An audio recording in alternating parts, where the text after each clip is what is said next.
What is going on, guys? Welcome to Greggles TV. We have a real treat today. We have Ross Young, who is the founder and lead analyst of Display Search in DSCC. He's got 25 years in the display industry. I've had him on my channel previously, earlier this year, I think it was. Was it earlier this year? It was, right? Was it last year? God, seems so long ago. Yeah. And he talked about, what did we talk about? I think we talked about the Note and the S line, I think at the time, if I remember correctly. Right. Yeah, so we have him back again, and this time we're going to ask him questions about the Z Fold 3, or whatever they end up calling it, and also the Z Flip 3. And we'll try to get as much information as we can on those devices, because I know those are devices that a lot of people are looking forward to. So how you doing, dude?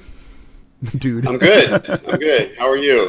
I'm good. It's good to have you back. So I know you put out these, you and your company put out these big reports detailing the future a lot of the time, I guess, of mobile display technology and other displays as well. But what's in store, I guess, on a basic level? Displays, maybe if display sizes, if you have that information, information about the phones. We'll start off with the Z Fold 3.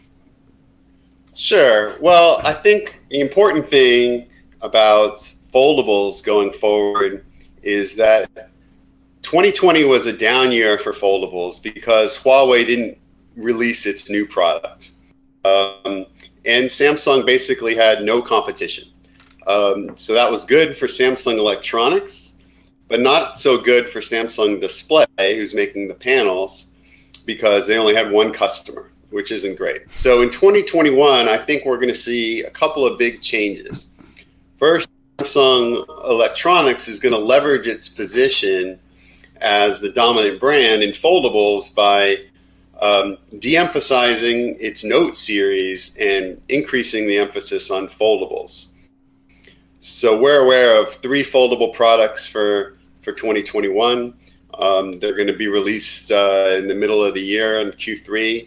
And, we think Samsung is going to really try and drive a lot of volume with those.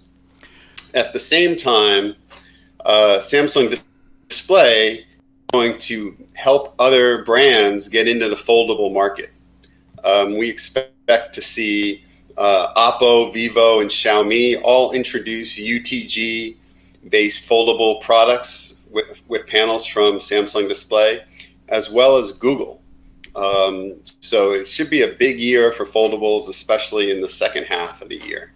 I guess to kind of feed off what you said with these other companies having foldables, especially in America, Google's. Well, I don't know if they're one of the top 5. They're most people know Google phones, maybe not so much Xiaomi and Oppo, but the greater public. I mean, so do you know anything about Google's phone of the foldable phone? Do you know if it's going to be more like a fold? Is it going to be more like a flip? Do you know anything in that regard of what it possibly could look like? We believe it's going to be more like the Z Fold 2, so in that size range between 7.5 and 8 inches. Right. And most likely LTPO with variable refresh, we think. And we think it'll probably be launched around October, but it's still pretty early and things can change. Yeah. But that's our understanding. That's exciting, though. I'm excited for Google to get into that game because lately they've been, especially this year, they've released a lot of not underperforming phones, but I guess mid-level to very inexpensive phones. So it'd be exciting to see them hopefully get into something a little bit more premium. Going back to Samsung, so I think you said that they plan on releasing up to 3 foldable phones. That would be the Flip, the Fold, and then I guess the Fold Lite. Is that right? We don't hear about a Fold Lite. We hear about a Z Flip Lite. A Z Flip. So it'd be two flips. Yes. Okay. And that makes a lot more sense to us because the Z Fold is the Z Flip is a lower priced product. A Z Flip Lite could get them to $999. So that could really open up the market for foldables. A Z Fold, has been around $2,000, and a Z Fold Lite is really only going to cannibalize this high margin premium $2,000 product So I don't really think they want to mess with that one by introducing a light or a fan edition. It seems to me to make more sense to do that with the Z Flip. They could de-emphasize the number of cameras. They could go with a lower cost chipset. They could go with LTPS instead of LTPO for the display. So there's some things they can do there. I don't think they want to reintroduce the Z Fold with a colorless polyimide solution instead of UTG. And if they don't do that, how do they de-emphasize it? Cameras, a smaller front display. I think then it just becomes a less attractive premium product. It's still like $1,500. So I really don't see the strategy to de-emphasize the Z Fold. I think they want to make that their premium product and try to have a lower price Z Flip product. I mean, I bought mine for $899. Mm-hmm. So you showed yours, so I'll show mine. Flexing. Yeah. It's because we're cut off in half. All right. Yeah. Is that the 5G or the LTE? I forget what you said. That's the LTE. Okay, which is fine because there's not a huge difference. Yeah, but I mean, for me, as maybe not an advocate, but trying to be an expert on foldables, it was valuable for me to get this and experience it. I see a lot of potential. I mean, I really feel like this is a more sturdy phone than a phone, even with cover glass, even that's not flexible, that is exposed all the time. I mean, this phone is, it's protected. If I go on a long bike ride, it doesn't get sweaty. If it drops, the display is protected. So I really, think that this approach should make people feel more assured about the durability concerns. Yeah, that's funny. I know a lot of people were concerned with the durability, even the folds. And I mean, I haven't physically dropped it on concrete or anything like that, but it's a lot more durable than I actually thought it was going to be. I'm at this point, I'm super comfortable, dropping it on the carpet or whatever, something like that, and it's pretty durable. So I've been pretty happy with it in that regard. Yeah. One of the big things this year with Samsung is the SPen going potentially on other phones, and there's rumors it's going to go on the new S20 Ultra, that it's going to be, they'll still come out with a Note phone, and that I've heard rumors that it's going to be on the Fold 3. Can you dive into anything about that and let us know anything about the SPen being on other potential Samsung devices? Yeah, they tried to integrate it into the Z Fold 2, but the UTG, very thin cover glass, failed the pen drop test. So if you drop the pen from a certain height, it could damage the cover glass. So they're trying to come up with a better solution. And what they're doing is they're going to a thicker cover glass. And the challenge there is they still have to meet the tight radius requirement of the Fold. But there are a lot of innovative approaches to solving that problem that we're hearing more and more about. For example, you can process the seam area and make the seam foldable, and the rest of the glass can be thicker. And I talked to one company who had 500 micron thick glass. They processed it, and they folded it hundreds of thousands of times, and it outlasted the machine that tested it. So the machine that tested it broke before the glass broke. So there are ways to do that. And so I think it's very exciting going forward, because if they can figure out how to use thicker glass, not only does it enable pen input, but it also allows you to get rid of that hard coat, plastic hard coat that's on the top that can be scratched pretty easily. That jerry rig everything showed that the foldables were doing poorly on those. So if they can go with thicker glass, they don't need to use that. And then you'll have the same scratch distance that you get on your brick style phone. That's cool. So, but to go back, so you do see the potential of the SPen being on the Z Fold 3, and obviously, yes. Have you heard anything about the S20 Ultra besides just rumors? Have you personally heard anything that it?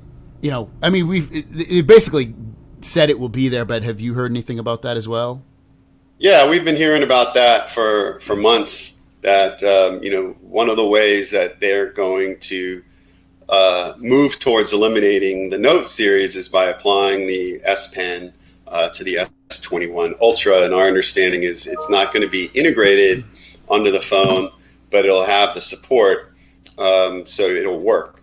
And then you can buy a specific case that will allow you to keep the pen with the phone. But yeah, we've been hearing about that for some time. That the S21 Ultra will have SPen support, and the Z Fold 3, they're really working on trying to make that happen as well, with an integrated phone, with an integrated pen. And that means that the Z Fold 3 display size is actually going to shrink a little bit. Oh yeah, I'm glad you brought that up, because that's the rumors that it's going to be small. Yeah, well, not that much smaller. I mean, less than 0.5%. We think it's going from 7.59 to 7.55. Oh, okay. So because there's rumors out there it was going to drop down about 7 inches.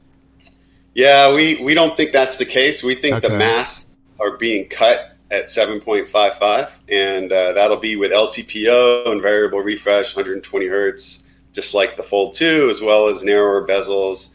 And of course, they're trying to include an under panel camera as well. A lot of people say under panel display, but within the industry, the display industry, we say under panel camera because the UDC acronym also refers to a company called UDC that makes all the OLED material that's used, that makes the red and green emitter material that's used in mobile OLED. So people tend to say UPC. Yeah, there's a number of ways to do that, and it would make sense that they would launch it on their most expensive device, and it's not like the volume's going to be as big as the S series, so they can withstand lower yields on that product as well. Speaking of the display size on the Z Fold 3, you mentioned that it's basically going to be about the same, 7.55 versus 7.59. What about the front? Have you heard anything about that having 120 hertz, larger, smaller, same? Anything about that? Yeah, we think that size is going to shrink a little bit from 6.23 to 6.21. So giving you very precise. So it's still going to be a very skinny display. Yeah. Okay. Hopefully it'll be a little wider, but our understanding is it's 6.21. I think the loss of space is primarily a result of the silo for the S Pen. So they have to design around that, and maybe they lose a little bit of space, a little bit of room for the main display. Have you heard about them putting the S Pen physically inside the Z Fold 3, or is it going to be like what they're going to do with the S21 Ultra and have it housed in a case outside the phone? We think it's physically going to be designed to be inside the phone. Interesting. I guess, yeah. Okay, that's good then. That would make a lot of people at that happy. Price too. It allows them to charge or to justify, a $2,000 price, with the under panel camera and the S Pen, I think it's you could argue there's no reason for them to drop the price from last year. That they're adding two valuable innovations that people really want. Yeah. I'll finish up with two questions. One question you can just answer real quick. Have you heard about durability in terms of when you do use the S Pen on a phone? If you use it too much, I've heard from people that if you use it never happens to me because I don't use the S Pen that much, but if you use it too much, you start to get some wear and tear on the screen itself. Not the plastic covering, but the screen itself, where you can actually see lines and stuff like that. Have you heard anything about that would be able to be fixed in the future? I have not heard about that. Okay. Certainly thicker glass will help its case for foldables, but if you're seeing it on an existing phone, that it's around,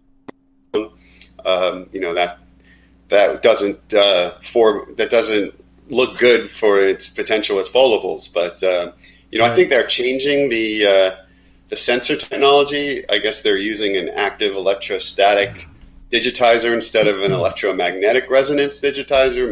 Maybe that will help. The key thing is that will work for both pen and finger input, as opposed to having to do two different types of touch sensing. Okay. And then my last question, it's starting to roll out. No pun intended. I guess there's some pun in there. Rolling displays. We're at folding right now, and then rolling displays are kind of a thing, I guess, and at least in the product stage. Look, have you heard anything about that? And when potentially we might see some rollout displays, have them be on phones or tablets or computers or whatever, like a little bit more mainstream, I guess. Yeah, I think we'll see the first rollable smartphones in the first half of 2021 from LG. Wow. Okay. LG has not jumped into the foldable market. They're trying to be different. They had that unique product last year with the two displays, one on top of the other. I forgot what that one was called.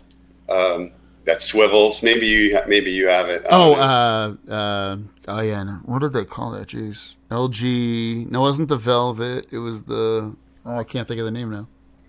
But yeah, that's part of a program that they have to develop innovative solutions and innovative approaches. We think that Wing, LG Wing. Yeah, that's right, the Wing. Yeah. Sorry. So that used a small rigid OLED underneath a flexible OLED. So their next project is called Project B. This is all part of their Explorer project. So the next one is Project B. It's a rollable, and we think it is going to be rolled out to around 7.4 inches, and it will be able to roll into around 6.8 inches. We think it's a BOE panel, and Oppo, which showed their concept, the Oppo X 2021, that also used the same BOE panel. Okay.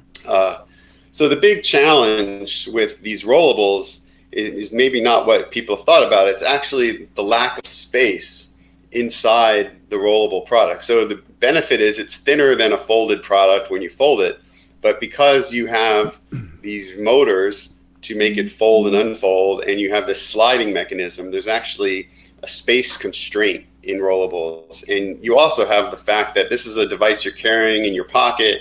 It needs to be very durable. It's going to drop, and you have these motors and sliding mechanisms that could get damaged. So they need to really make sure that these devices can withstand, 100,000 rolls or unrolls and drops, and so that these motors and mechanisms, the sliding mechanisms, are robust enough to not be a problem in the market.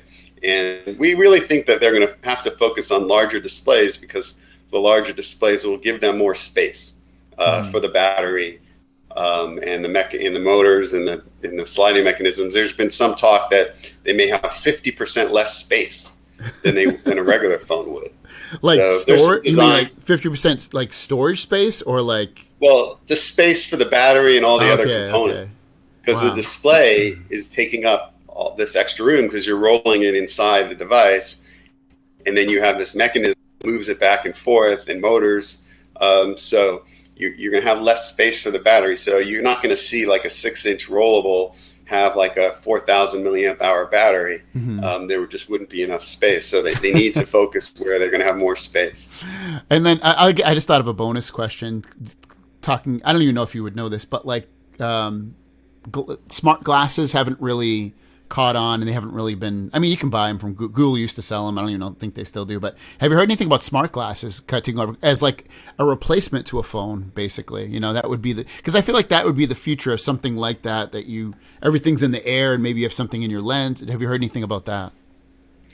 Yeah, we have an analyst that's working on that. We have an AR/VR report that should come out early next year. Cool.